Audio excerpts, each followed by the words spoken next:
The numbers and depth, especially right now. We did see Kendrick James at practice today, but didn't look like he was doing a lot during individual drills. So right now, you know, Cameron Latou is probably a top 3 tight end for him.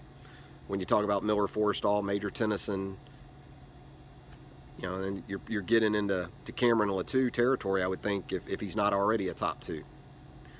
Courtney's asking about pass rushers. Right now, you're kind of on hold with that a little bit. Iyabi Anoma, again, the word coming out of Saturday scrimmage was that he was very effective in that area. Christopher Allen back from his knee injury is a very, very good thing. Terrell Lewis not doing much out there right now after having a minor procedure performed on that surgically repaired knee from last August. So then you kind of get into, you know, Kevin Harris is an early enrollee that I think in time he needs the weight and bulk, but he's got a chance.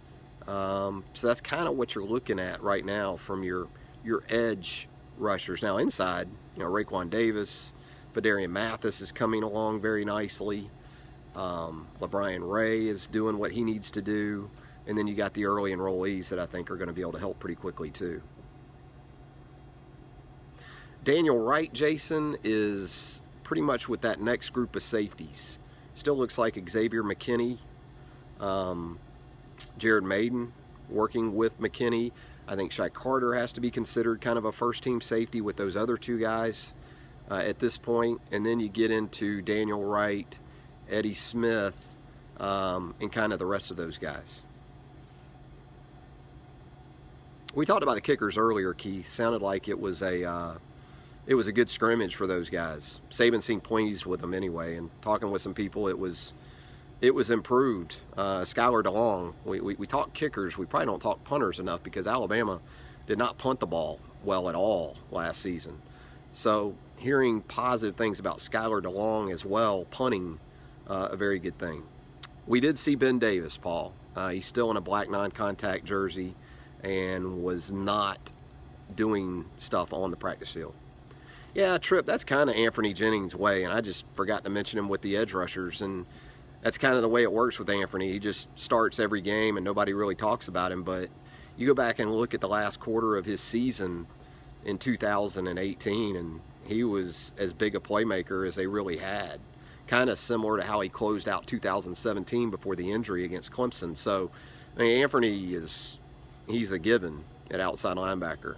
And if you have Terrell Lewis healthy come fall camp and into the season, to go along with Christopher Allen, and then Iyabi Anoma, if you decide you want to do some different things with him, like you did with Christian Miller and Rashaan Evans and Dylan Moses, you can do that.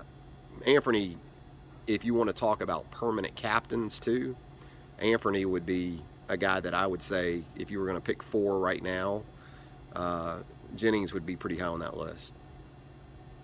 You had good stuff about John Mechi of late, Chris, in terms of his sort of emergence in that wide receiver core. And it's hard because the top 4, as we know, really, really good. But, you know, when you look at this thing big picture-wise, it's very, very important because the very real potential, real possibility is there after this 2019 season that 2 of those 3 rising juniors are probably off to the NFL, barring injury. If you get one of those 3 back, it goes along with Waddle in 2020, and then Mechi comes along, Xavier Williams, you know, you add another guy or 2, and you can kind of bridge that instead of having this mass exodus and then you're standing there with 1 receiver. So, yeah, I think that's the best thing about hearing good things about John Mechi early is that, hey, if he impacts this rotation in 2019, then, you know, that's saying something. But certainly for 2020 and beyond, it's even better news. Keith, the best cover linebacker right now? That's a good question in terms of the inside guys specifically. You know, the guy that's going to be asked to do it the most is going to be Dylan. Dylan's the every down guy. So, you know, I think right now that would be Dylan. Now, it could be that maybe somebody else emerges, but looking at that group right now, the guy they're going to trust the most, I don't think there's any doubt about it, is Dylan Moses. Antonio Alfano, he's in that group of those young defensive linemen. Saw him out there today. You know, he's got all the skills. He's got all the tools physically. He's only going to improve in time. Had a big finish to his high school career and moving through that U.S. All-American game, and a lot of the buzz that came out with Antonio Alfano out there in San Antonio. So he comes with a lot of billing as a 5-star. Some people felt like he was the top overall player in the country, but they still have some guys in front of him, you know, that aren't going to put a lot of pressure on Alfano being able to play 25-30 snaps as a true freshman. If he gets to the point where he can do that, great. But, you know, between Mathis and Davis and LeBrian Ray, Christian Barmore, you know, some of these guys have been around here a little bit. They're in a pretty good spot. But boy, if Alfano, Aboigbe, DJ Dale, if those three live up to what they look like they might be, you're going to be able to play a lot of guys in 2019. The rest of the 2019 class, those guys will typically show up right around Memorial Day weekend. So that last weekend in May, which is typically Memorial Day, around that Sunday, Monday of Memorial Day, that's when you'll see the rest of these guys. And not a ton of them, is there? A lot of early enrollees once again at Alabama. Slade Bolden, you know, I noticed him a couple of days ago, just physically. He looks like he's taken on that role, or that look of that prototype slot receiver you see now today in football. Not the tallest guy, not the biggest guy, but Steve Smith when he was with Carolina, and Steve Smith could play inside, outside, it didn't matter. But Steve Smith was that kind of compact, powerful guy. I'm not saying that Slade's going to have that sort of vertical ability, but the look kind of like that, like a Julian Edelman for the Patriots, that thick, you know, slot guy. And he looks good. I don't mean it to say he looks overweight or anything. He looks like he's really picked it up from that standpoint. Best receiving running back this year. Wow, you know, they threw it to the backs a pretty good bit last year by their standards, and they should have. I mean, with Josh Jacobs and Damian Harris. Wow. I would probably lean to Najee Harris, although I think Jerome Ford could be a bit of a surprise there because of his ability after the catch. He is a big hitter, home run type guy, and so if you can get it to him, and you heard Tua Tagovailoa, he talked about it today in meeting with the media. I watched that interview. He talked about Steve Sarkisian emphasizing full field reads, and you know, I think people think of that as going from this wide receiver to this wide receiver, you know, and left to right. But I think it also incorporates checkdowns, you know, as a read for the quarterback. And we saw Tua in the latter stages of last season take some hits, make some mistakes that could have been eliminated had he gotten to his back in his read.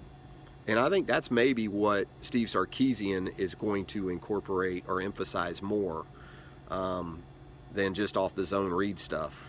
Full field read, you got to get to your check down.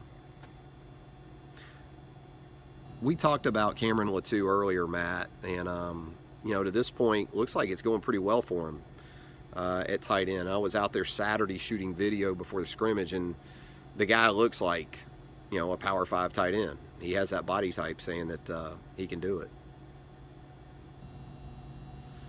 Dan, I haven't seen the article about Bama players overtraining causing injuries and not so impressive NFL combines. I don't know.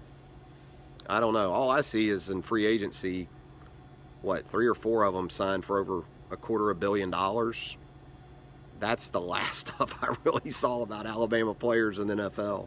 But, you know, I'd be interested in reading it. It would be interesting for sure.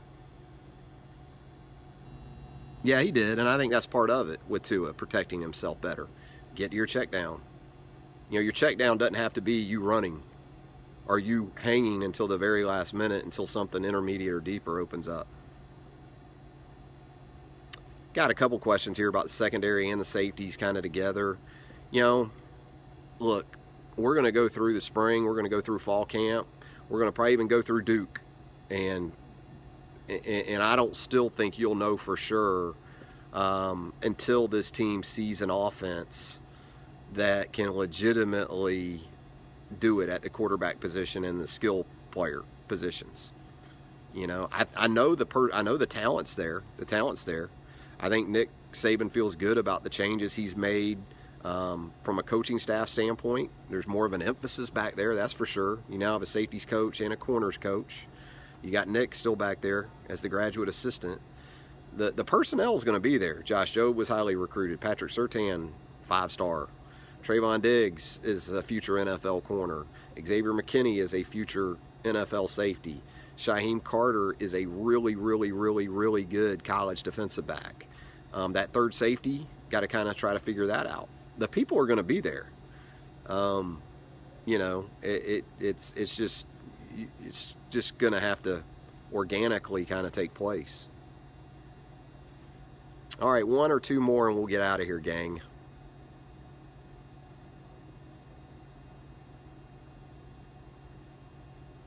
Ronald asking about Bama's defense, will it be as good as last year?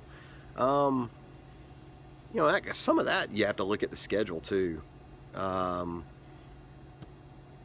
know, South Carolina on the road is going to be an interesting game with a veteran quarterback, and a lot of you people are going to have Steven Garcia nightmares that entire week going back to 2010, but I don't think there's an Alshon Jeffrey or a Marcus Lattimore on that offense this time around. I do think Bentley is a better college quarterback than Steven Garcia was. So we'll see what happens. But, I mean, hard to say right now. Again, personnel-wise, I think this team is going to be dependent on some younger people. And if those people get up to speed quickly, more so from a depth standpoint, but still a couple of spots where they can just totally ill afford injury.